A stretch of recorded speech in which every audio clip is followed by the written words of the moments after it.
Dieu, nous accueillons ta miséricorde au milieu de ton temple. Ta louange, comme ton nom, Seigneur Dieu, couvre l'étendue de la terre. Ta main droite est pleine de justice. Au nom du Père et du Fils et du Saint-Esprit, Amen. la grâce de Jésus-Christ notre Seigneur, l'amour de Dieu le Père et la communion de l'Esprit Saint soient toujours avec vous. Et avec votre esprit. Nous commençons une nouvelle semaine en ce temps liturgique. C'est la deuxième semaine en fait du temps ordinaire. Mais elle est particulière parce que nous l'appelons aussi la semaine de prière pour l'unité des chrétiens. C'est que durant 7 jours, nous allons méditer, réfléchir et prier sur le retour, en fait, de l'Église indivise, qu'on redevienne un, comme c'était dans le début. Le Seigneur Jésus a toujours désiré l'unité de ses disciples. Alors, nous allons prier pour que sa volonté puisse se réaliser durant cette semaine. Pour moi, c'est assez particulier parce que durant 11 ans au diocèse d'Ottawa, j'ai été le représentant de l'écuménisme aussi, du dialogue interreligieux. Et ce thème-là me tient à cœur d'une manière spéciale. Donc en fait, nous sommes invités à prier pour l'unité et à rendre témoignage à l'unité que le Seigneur a toujours désirée. Au début de cette rencontre, nous allons reconnaître nos manquements, notre orgueil, notre souci de vouloir faire les choses à notre manière et d'oublier ce que Dieu attend de nous.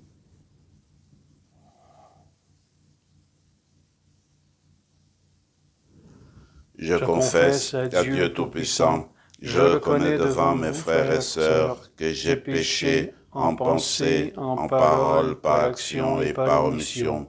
Oui, j'ai vraiment péché. C'est pourquoi je supplie la Vierge Marie, les anges et tous les saints, et vous aussi, mes frères et sœurs, de prier pour moi, Seigneur notre Dieu. Que Dieu Tout-Puissant nous fasse miséricorde, qu'il nous pardonne nos péchés et nous conduise à la vie éternelle. Amen. Seigneur, prends pitié. Seigneur, prends pitié. Ô Christ, prends pitié. Ô Christ, prends pitié. Seigneur, prends pitié. Seigneur, prends pitié. Prions le Seigneur. Seigneur Dieu, par l'abaissement de ton Fils, tu as relevé le monde déchu. Donne à tes fidèles une joie sainte. Tu les as tirés de l'esclavage du péché. Fais-leur connaître le bonheur éternel. Par Jésus-Christ, ton Fils, notre Seigneur, qui vit et règne avec toi dans l'unité du Saint-Esprit, Dieu, pour les siècles des siècles. Amen.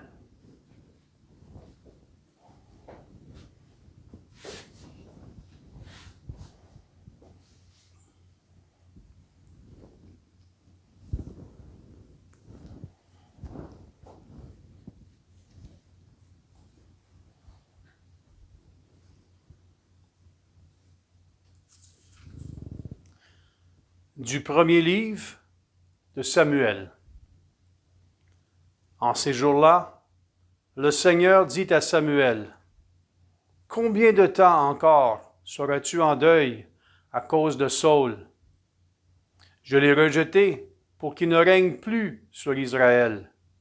Prends une corne que tu rempliras d'huile et pars. Je t'envoie auprès de Jessé de Bethléem, car j'ai vu parmi ses fils mon roi. » Samuel répondit, « Comment faire?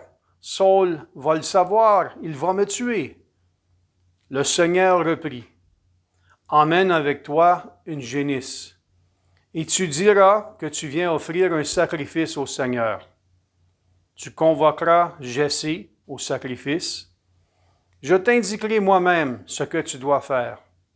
Et tu me consacreras, par l'onction, celui que je te désignerai. » Samuel fit ce qu'avait dit le Seigneur.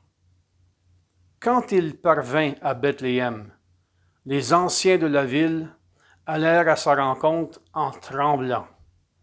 et demandèrent, « Est-ce pour la paix que tu viens? » Samuel répondit, « Oui, pour la paix. Je suis venu offrir un sacrifice au Seigneur. Purifiez-vous, et vous viendrez avec moi au sacrifice. » Il purifia Jessé et ses fils, et les convoqua au sacrifice. Lorsqu'ils arrivèrent et que Samuel aperçut Eliab, il se dit, « Sûrement, c'est lui le Messie, lui qui recevra l'onction du Seigneur. » Mais le Seigneur dit à Samuel, « Ne considère pas son apparence ni sa haute taille, car je l'ai écarté. Dieu ne regarde pas comme les hommes.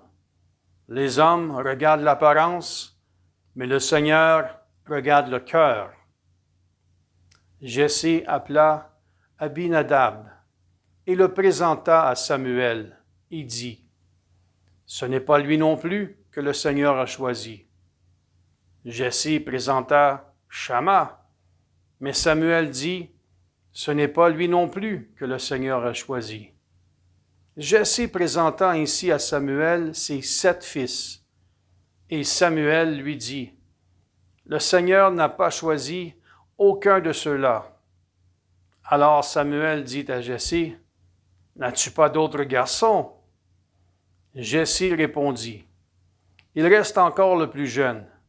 Il est en train de garder le troupeau. » Alors Samuel dit à Jessé, « Envoie-le chercher.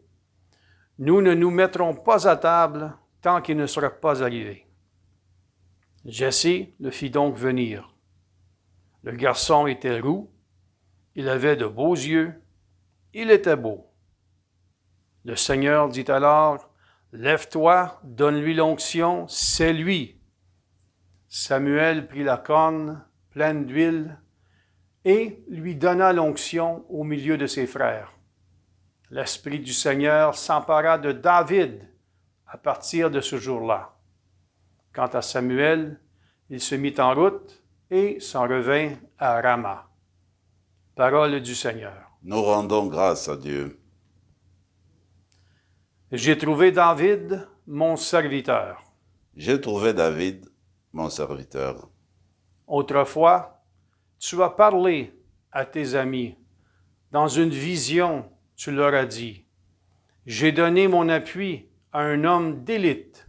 J'ai choisi dans ce peuple un jeune homme. » J'ai trouvé David, mon serviteur. J'ai trouvé David, mon serviteur. Je l'ai sacré avec mon huile sainte, et ma main sera pour toujours avec lui. Mon bras fortifiera son courage. J'ai trouvé David, mon serviteur. Il me dira, « Tu es mon Père, mon Dieu, mon roc et mon salut. » Et moi, j'en ferai mon fils aîné, le plus grand des rois de la terre. J'ai trouvé David, mon serviteur. Alléluia, Alléluia, que le Père de notre Seigneur Jésus-Christ ouvre à sa lumière les yeux de notre cœur, pour que nous percevions l'espérance que nous donne son appel. Alléluia.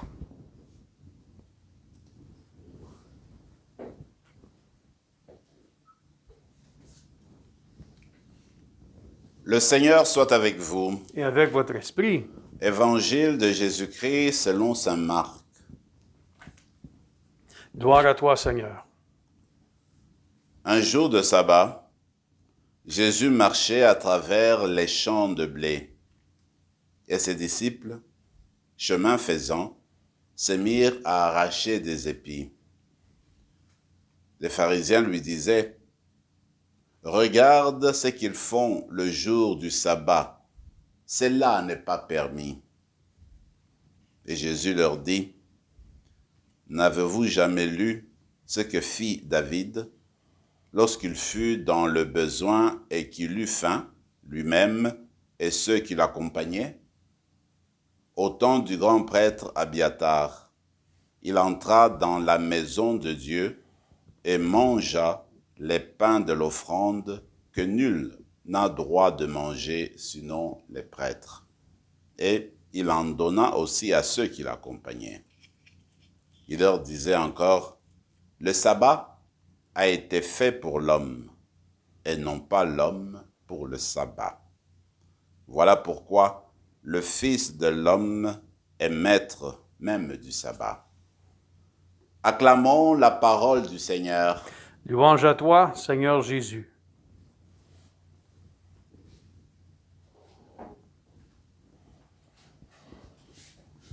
Dans ce livre du prophète Samuel, nous commençons une section importante, celle qui va nous parler de la royauté de David, le Messie de Dieu, c'est-à-dire loin de Dieu. Et on sait que David sera, n'est-ce pas, l'ancêtre de Jésus. La royauté de Jésus, la messianité de Jésus sera rattachée au roi David. Et ce qui est intéressant, c'est de voir comment ce roi-là a été choisi, élu par Dieu. Nous savons que dans la conception biblique, dans la conception d'Israël, seul Dieu est le roi du peuple. Mais maintenant, quand un roi était désigné, était élu, c'était comme s'il était l'instrument de Dieu, le représentant de Dieu. Le roi devait gouverner en accord avec le Seigneur, devait gouverner en mettant en action, en concrétisant les préceptes du Seigneur. Donc c'était comme le porte-parole aussi du Seigneur.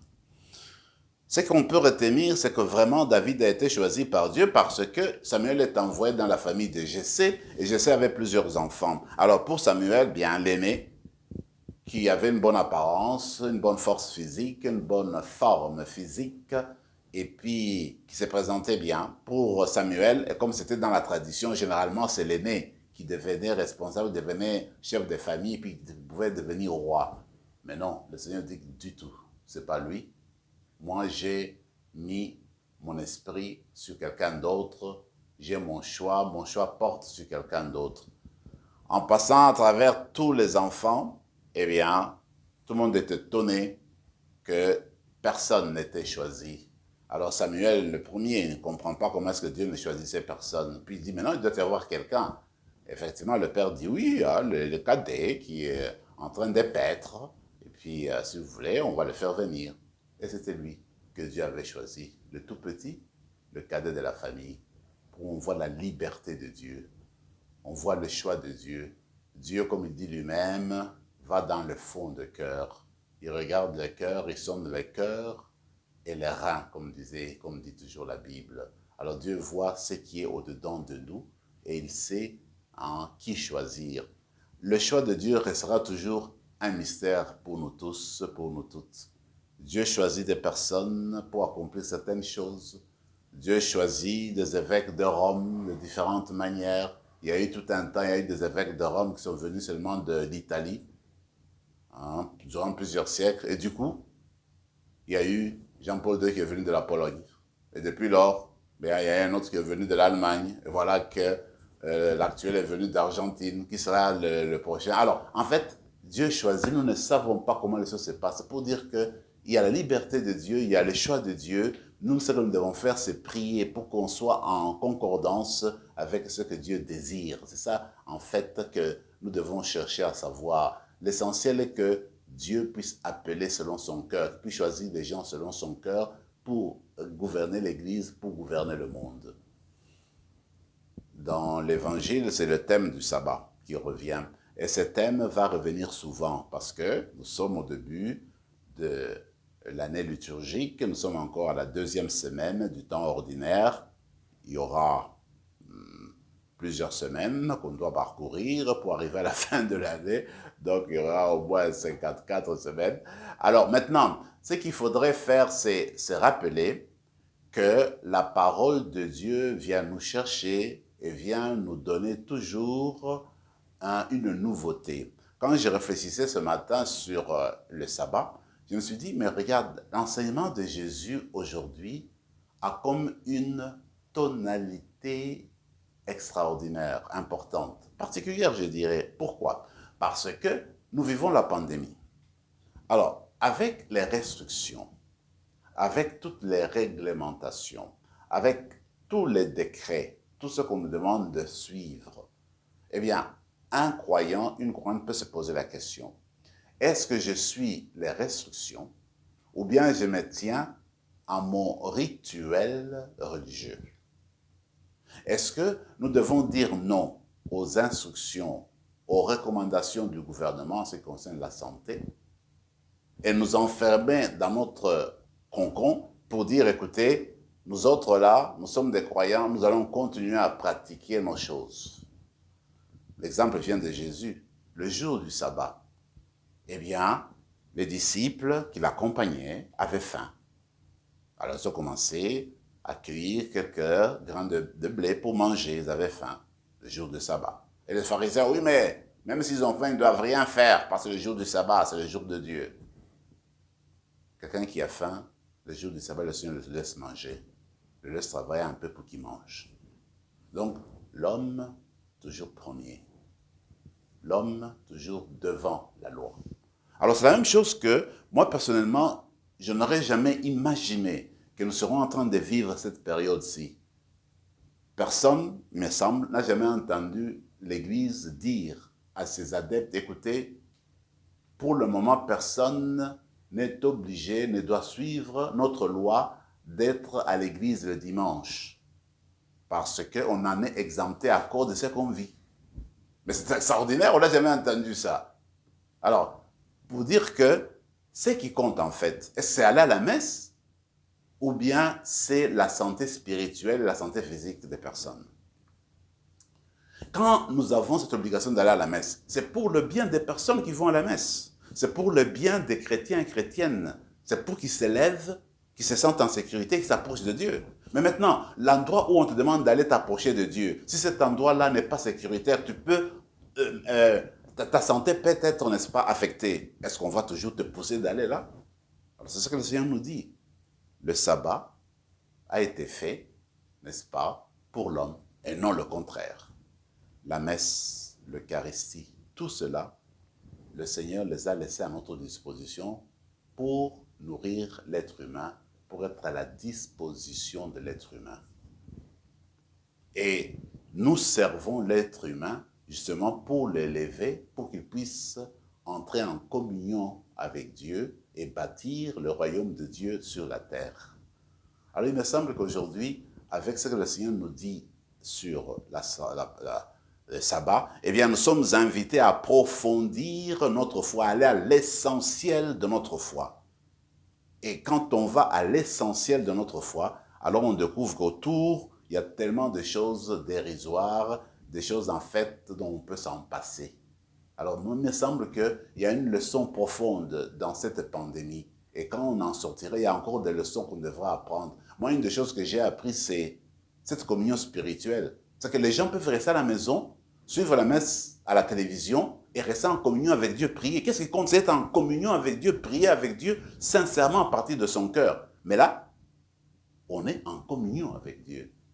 Ce sont des choses, il me semble, qui vont enrichir finalement notre foi. Je finis rapidement avec un mot sur l'unité des chrétiens. Regardez, s'il y a eu des divisions dans l'histoire de l'Église, et quand on relit l'histoire, parfois on en pleure, parce qu'il y a des choses pour nous aujourd'hui qui semblent tellement futiles, des petites choses qui ont amené à des grandes divisions de la foi.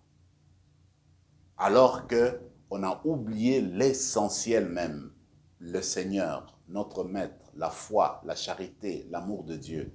Et on s'est basé sur des coutumes, sur des manières de célébrer, sur des manières d'interpréter. Et il y a eu la division qui est devenue un scandale au monde aujourd'hui. La division des chrétiens est un scandale, comme l'ont dit plusieurs théologiens, plusieurs maîtres spirituels, et nous continuons à le dire aujourd'hui. Tant que nous resterons divisés, nous les chrétiens, nous allons véhiculer un scandale au monde. Nous serons un scandale au monde. Alors, l'écuménisme, qui a commencé depuis déjà plus d'un siècle, eh bien, est un effort, est un appel à toutes les dénominations chrétiennes à retravailler l'unité, à travailler de sorte que nous arrivions un jour à être ensemble et à confesser la foi ensemble, à communier ensemble et à porter ensemble le témoignage à Jésus-Christ qui est notre Maître, qui est notre Sauveur, qui est notre Dieu. Seul, on ne va pas réussir.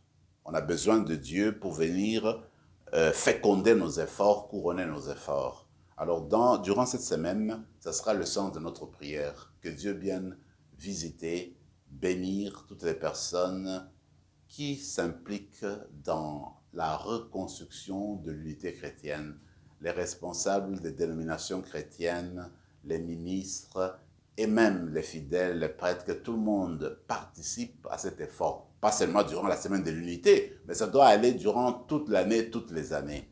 Alors que la prière de ce matin vienne nous habiter davantage, vienne nous donner le goût de travailler à l'unité, de revenir à l'essentiel de notre foi et de nous mettre toujours au service de l'homme et de la femme pour qui le Christ est mort.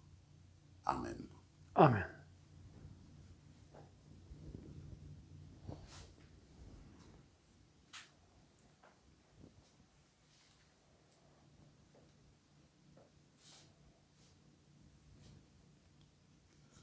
Tu es béni, Seigneur, Dieu de l'univers, toi qui nous donnes ce pain, fruit de la terre et du travail des hommes et des femmes. Nous te le présentons, il deviendra le pain de la vie.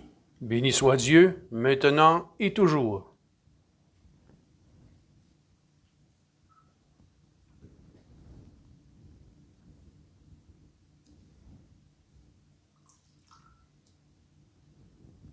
Comme cette eau se mêle au vin, pour le sacrement de l'Alliance, puissions-nous être unis à la divinité de celui qui a pris notre humanité. Tu es béni, Seigneur, Dieu de l'univers, toi qui nous donnes ce vin, fruit de la vigne et du travail des hommes et des femmes. Nous te le présentons, il deviendra le vin du royaume éternel. Béni soit Dieu, maintenant et toujours. Humbles et pauvres, nous te supplions, Seigneur, accueille-nous, que notre sacrifice en ce jour trouve grâce devant toi. Lave-nous de nos fautes, Seigneur, purifie-nous de nos péchés. Prions ensemble, mes frères et mes sœurs, au moment d'offrir le sacrifice de toute l'Église. Pour la gloire de Dieu et le salut du monde. Puissions-nous être purifiés, Seigneur, par l'offrande consacrée à ton nom. Qu'elle nous conduise de jour en jour à vivre de la vie du ciel. Par le Christ, notre Seigneur. Amen. Le Seigneur soit avec vous. Et avec votre esprit. Élevons notre cœur. Nous le tournons vers le Seigneur. Rendons grâce au Seigneur notre Dieu. Cela est juste et bon. Vraiment, il est juste et bon pour ta gloire et notre salut de t'offrir notre action de grâce toujours et en tout lieu, Seigneur, Père très saint, Dieu éternel et tout-puissant. Dans ta bonté, tu as créé l'être humain. Et comme il avait mérité la condamnation, tu l'as racheté dans ta miséricorde par le Christ notre Seigneur. Par lui, les anges célèbrent ta grandeur et les esprits bienheureux adorent ta gloire. Par lui, s'inclinent devant toi les puissances d'en haut et tressaillent d'une même allégresse les innombrables créatures des cieux. Alors, hymne de louange, laisse-nous joindre nos voix pour chanter et proclamer. Saint, Saint, Saint, le Seigneur Dieu de l'univers, le ciel et la terre sont remplis de ta gloire. Hosanna au plus haut des cieux. Béni soit celui qui vient au nom du Seigneur. Hosanna au plus haut des cieux. Tu es vraiment saint, Dieu de l'univers, et toute la création proclame ta louange, car c'est toi qui donnes la vie. C'est toi qui sanctifies toutes choses par ton Fils Jésus-Christ notre Seigneur, avec la puissance de l'Esprit Saint. Et tu ne cesses de rassembler ton peuple afin que, du levant au couchant du soleil, une offrande pure soit présentée à ton nom. C'est pourquoi nous te supplions, Seigneur, de consacrer toi-même les offrandes que nous apportons. Sanctifie-les par ton Esprit pour qu'elles deviennent le corps et le sang de ton Fils Jésus-Christ notre Seigneur, qui nous a dit de célébrer ce mystère. La nuit même, où il fut livré, il prit le pain. En te rendant grâce, il dit la bénédiction, il rompit le pain et le donna à ses disciples en disant « Prenez, et mangez-en tous, ceci est mon corps livré pour vous.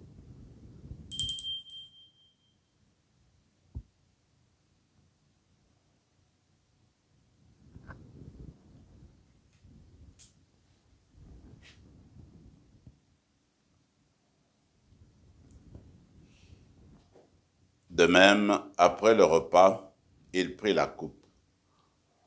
En te rendant grâce, il dit la bénédiction et donnant la coupe à ses disciples en disant, « Prenez et buvez-en tous, car ceci est la coupe de mon sang, le sang de l'alliance nouvelle et éternelle, qui sera versé pour vous et pour la multitude en rémission des péchés. Vous ferez cela en mémoire de moi. »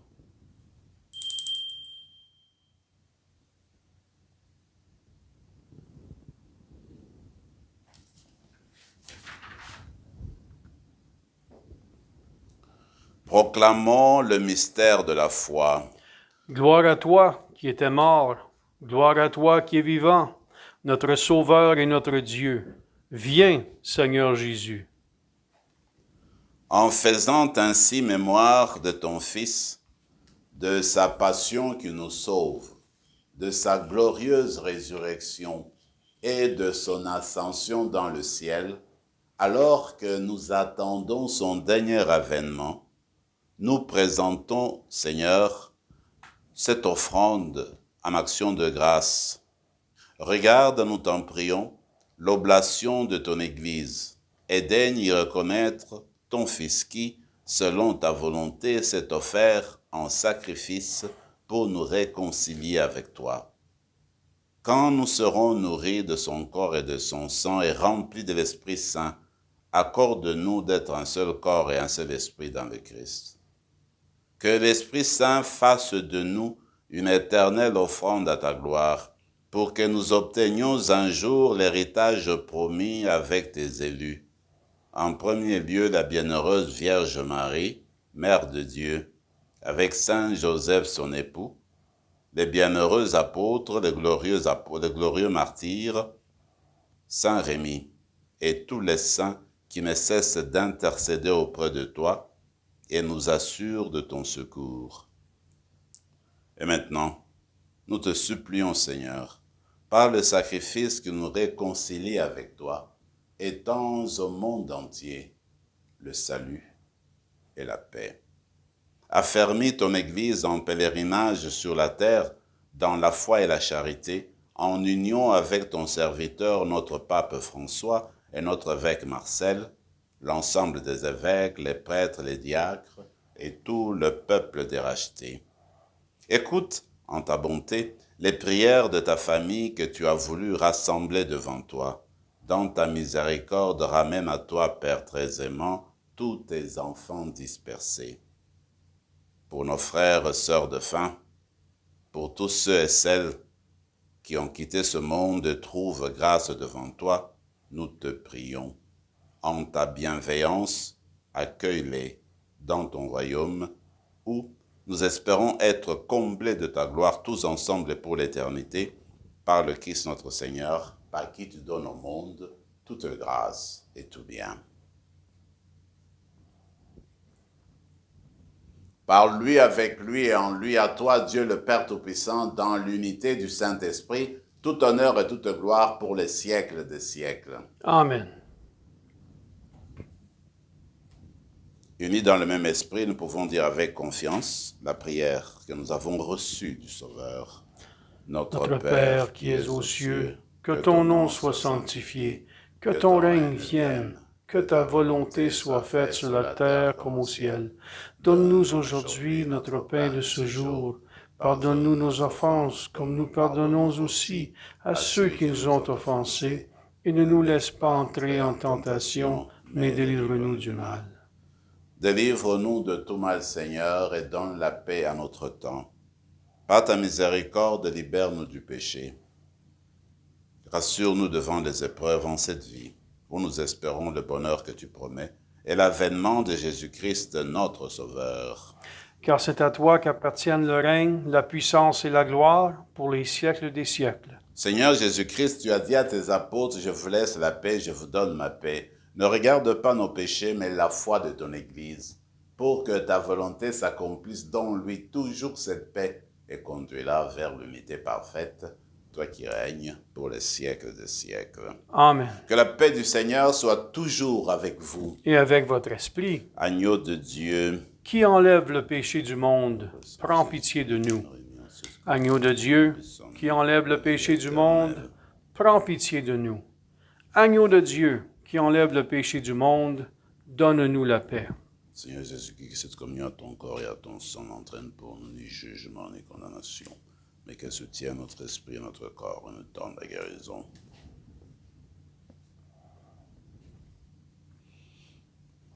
Voici l'agneau de Dieu, voici celui qui enlève le péché du monde. Heureux les invités au repas des noces de l'agneau.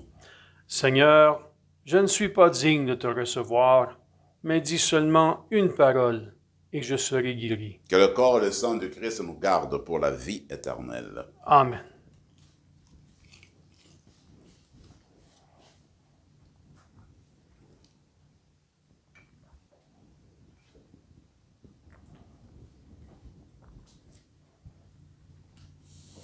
Le corps du Christ. Amen.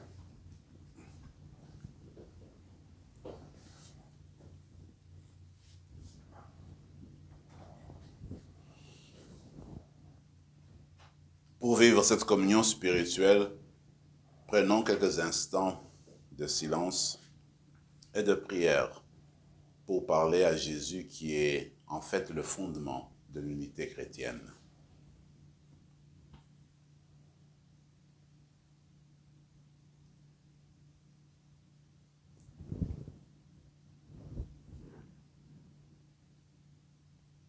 Venez à moi, vous tous qui peinez sous le poids du fardeau, et moi, je vous procurerai le repos, dit le Seigneur.